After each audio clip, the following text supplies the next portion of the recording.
Good evening, everyone, and welcome back to PyroFalkon's Let's Play Extravaganza, where I'm joined by the Akamura as I'm playing my favorite game, Final Fantasy VI. And we just spent the last 20 minutes grinding, so now we are entering the capital of Vector here.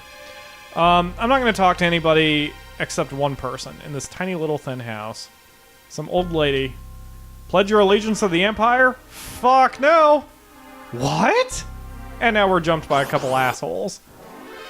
There was a reason though. These guys like jumped on her in the outhouse. Yep, pretty much. These guys are guards. They are the weakest enemies of the game, other than possibly the leaf bunnies.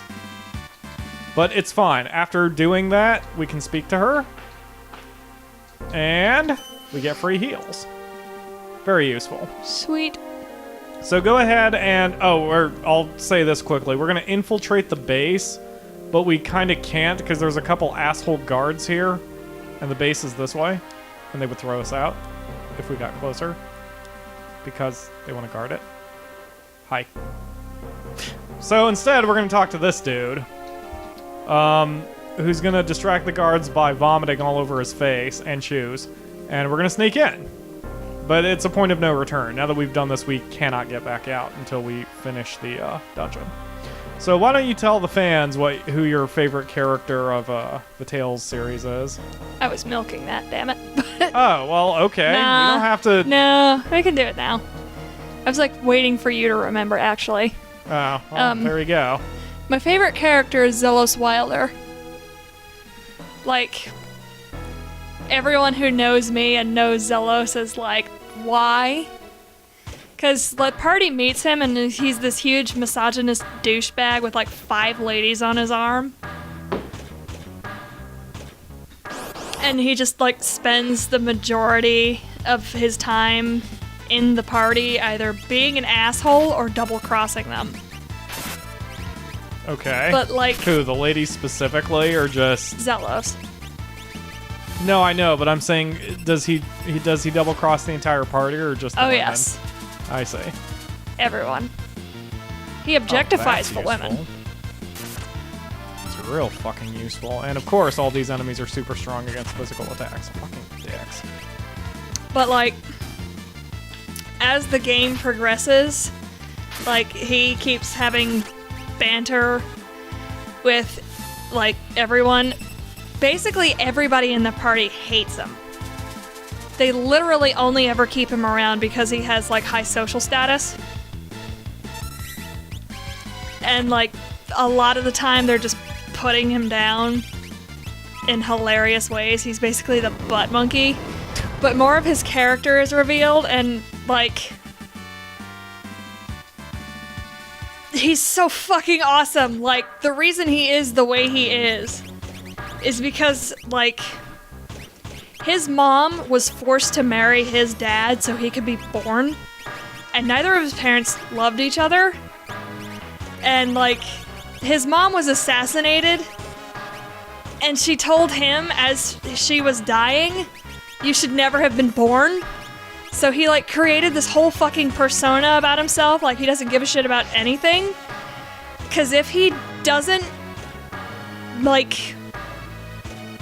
If he isn't an asshole and taking advantage of his situation for more than, like, 5 minutes, he's going to, like, look around and fucking lose it. Because he's like, it's so fucking good, I want to play the game now. But, like... You are not even speaking English at this point, so... He's super disillusioned with the world around him. Because he's this high-class noble, basically. He's essentially Jesus. Jesus was not a high-class noble. What are you talking about? I know, like, his character, he's the chosen, sent to martyr himself to save the world, but he doesn't have to.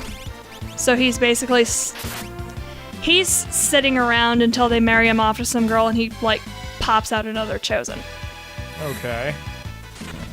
Like, the whole point is to maintain the bloodline of the Chosen for him. So, he's basically a figurehead. and he sits around and does nothing. And, like, he's super disillusioned with that. He would rather fucking die than continue existing. I see. But he can't show that because he's the chosen. Like, everyone's supposed to fucking love him. Supposed to, the keyword. You're geeking out so hard about this that you're nearly clipping the microphone, which is great. I actually find that hilarious and fun. But, like, what the main party is trying to do is shut that whole fucking system down. And, like, the more he talks to the main character, Lloyd, like, the more his character progresses and the more he doesn't want to die and he wants to continue living, he wants to save the world, and he wants to do all this shit. It's just... fuck yeah. Well, I mean, I can even have a Final Fantasy sort of parallel, just a sort of parallel. Like, that's sort of Terra's story in this tale, that she just sort of doesn't know what the hell's going on, but then she winds up finding a purpose, which I won't spoil, and that drives her to continue. Although it's a little different for Zelos. Well, of course it's different, because Zelos is willfully kind of aloof, he's willfully... whereas Terra's just naive and young and ignorant, which is, I mean, you know, but I get your excitement for it, yes. It's that kind of strong characterization that exploded my imagination and made me want to think more and create more, even though I didn't really realize at the time that's what I was doing or wanting to do. But that's why Final Fantasy VI means as much to me as it does, because it... What the fuck? Ugh, I hate those squeaks. Gunpowder smell. Oh boy. They must be setting those off nearby. By the way, it's still the 4th for us. Yeah, that's why I tag the videos with the date. Anyway, but yeah, I mean, that kind of strong characterization was absent in a lot of games, even RPGs, because it's like any other medium where the more of a, like, okay, there are a shit ton of RPGs out there, but there are only so many good ones, and even among the good ones, you have some that are good at gameplay, you have some that are good at writing, you have some that are good at characterization. And it's not often when you have a magic storm of everything coming together correctly, which is what Final Fantasy VI was to me, and Tales of whatever was... Which one is... I keep mixing them up. Symphonia. Symphonia was to you. Vesperia's another one of those really good ones. Like, the Tales studio, they're not... None of their games are blanks. Ever. What do you mean? Like, each Tales game brought something new to the table, essentially. Okay. Like, first it was Tales of Phantasia, which is really similar to Final Fantasy VI, I think. But in what respect? Like, deep characters. There was a whole time travel element in the game, and that added some steampunk stuff to it because, like, oh, that's cool. Midway through the game, magic stops existing. That's really cool. Because 100 years in the past, they created the mana cannon, which fired a giant blast of pure magic energy at this evil dude and basically exhausted the world's supply of it. Okay. So magic stops existing, and the only power really is healing arts. And then you jump 50 years in the future, and I'm not quite there yet, because I haven't picked up the game in forever because my Game Boy Advance ran out of batteries. Ah. But it's just you're jumping around the timeline, and it's like you have one character that you leave behind early in the game, and he comes back, and he's critically underleveled. I love this song. It's got a nice little beat. But like he spends the rest of his time in the game like catching up to you. And that's part of his whole character arc. And it's just each character is doing something different. Like everyone has a whole separate story. Like Cress is trying to avenge his parents. Mint, the healer, was captured along with her mother, and her mother died to get her out of their imprisonment, and Mint ran into Cress. And so they're sent into the past where they meet Klaus, who is an aspiring summoner in a world where magic still exists. Okay, this is getting a little complicated, which, like, I have trouble following it when you're just telling me the story, unfortunately. I know, it's... But, like, everyone's doing something different, and everyone grows.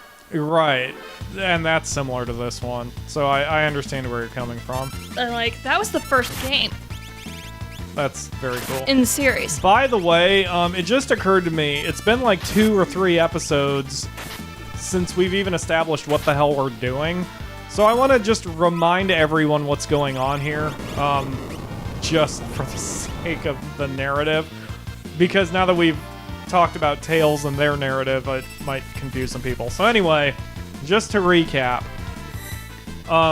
we found Terra after she flew off. We found her and we met the Esper Ramu, who basically told us that the only way Espers can transfer their power is when they die. So we are in the Empire's Magitech research facility because we're going to try to find the other Espers and bust them out before they are killed and before their power transfers to the Empire. That is why we are here.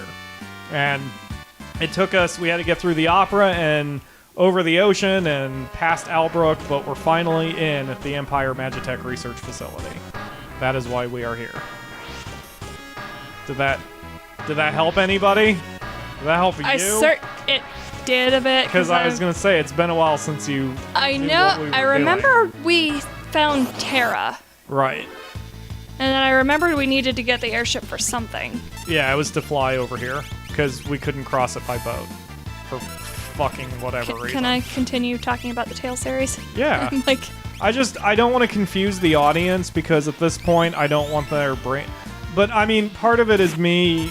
Part of it is me, honestly. And I'm not. It's not me just being a fanboy of this game. It's that this game has a tail, and I don't want to like cross-contaminate all of the tails.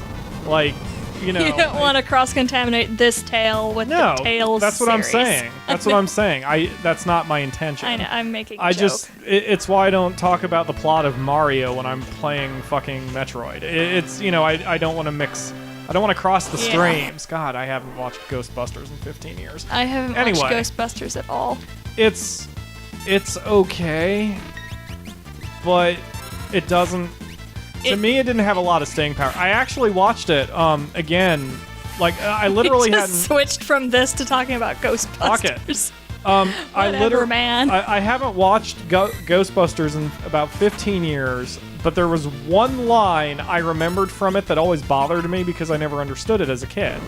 Yeah, it's probably actually been closer to 20 years. Anyway, so I finally watched it because it's on Hulu, and it's still kind of amusing. And what I find interesting about Ghostbusters is a lot of their jokes still work. Like their material isn't dated, so or self-referential. So a lot of the humor would still work if you would find it funny in the first place, which I was kind of but whatever. And I found the line that bothered me, and I still remembered it. And now that I saw it in context with an adult mind, I'm like, oh, okay, that's what the line means. Was that the Crossing the Streams one? No, that's a trope. Have you heard or at least stupid a cliche from that movie? So friggin' douche bros, homophobic douche bros, apparently, when they're forced to piss in the same toilet as another guy, they'll avoid crossing the streams because it's gay.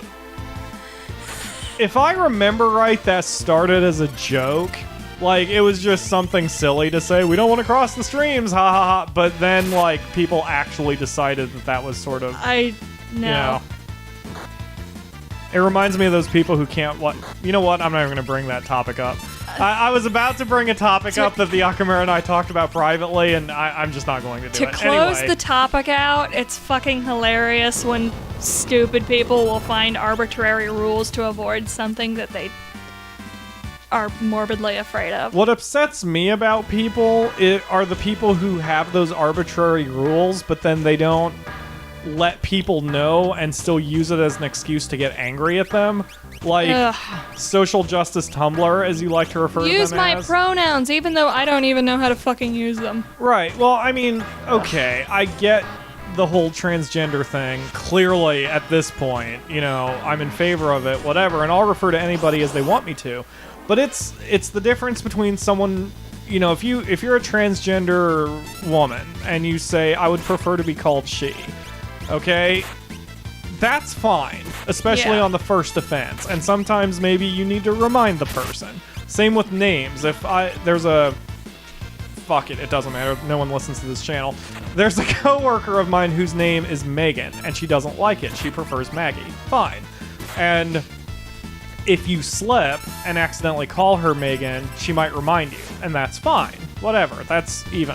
What pisses me off is when you don't know it, and then they get angry at you for it. Yeah, actually, I worried about you doing that too, because, we all know that you don't like your first name, but if someone called you Rochelle, you don't rip their face off. Oh, God, for it. no. That would now, be fucking rude of me. Now, if they routinely say it, yeah, fine. If you routinely do that, why? Right. Are you trying to piss me off deliberately? Exactly. But and that's the problem I have with crap like Social Justice Tumblr, who seem to relish in that whole, I'm waiting for the chance to scream at somebody mentality. Yeah. Pisses me the fuck off. Social Justice Tumblr. Who has the gold shield? Social Justice Tumblr is essentially just waiting to pick a fight and get into stupid shallow head games with people.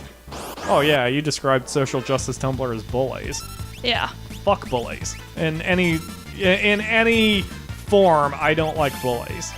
They upset me. That's sexual assault. Probably because I dealt... Because you're the one... God. Didn't you tell me that there's idiots on Social Justice Tumblr who think that eating tacos is somehow some sort of cultural whatever? Cultural appropriation.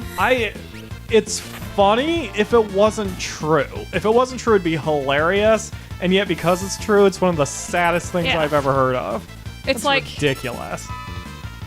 Calling cultural appropriation for any kind of cultural cross just tells me that you're a racist and you're like, what's the word I'm looking for? Stupid? Because they're stupid. Yeah. They're basically... I don't think there's anything this way. It comes off as like culture phobia. I know there's a specific word for it. Xenophobia? That's it. Why do I know that word off the top of my head? The first thing that sprung to mind Galactic Civilizations, a video game. Galactic Civilizations is an RTS similar, or a 4X similar to Civilization, where, but rather than being Earthbound, you are in space and your colony is going through the star system, meeting other races. And there is a research path that is xenoapathy and xenosociology and Philia? I'm sorry? Philia? No, that's not in there. But like Biology? Yes, xenobiology. And the prefix is used so much, I'm like, what the hell does this mean? It's clearly important. So I looked it up, and it's basically other cultures. And it makes total sense within context of the game, because like if you research, for example, xenobiology, all of a sudden your doctors or whatever better at treating people, and so other races trust you more. It's really cool. God, I love that game. Man, I wish they had made it multiplayer. Anyway. Wow. So, we got way off topic, but I like getting off topic because not only does that fill time and fill the fact that we're just beating the fuck out of pipsqueaks, but it also lets us get through the episode faster, and we are close to approaching the end of this one. So did you have any final... Stop imping me. Did you have any final thoughts you wanted to share about the Tales series? I actually kind of want to keep talking about it for a long time, so let's save that till the next episode. We're going to have some storyline advancements in the next episode. That's why I wondered if you had any final thoughts you wanted to give before we get to that point. Oh, good basically, job, the only game in the Tales series that I think sucks is Tales of the Abyss. Did I just... Oh my god, I can't believe I did that. Some of the secondary mechanics are screwed up, and they took out the monster manual, which pisses me off.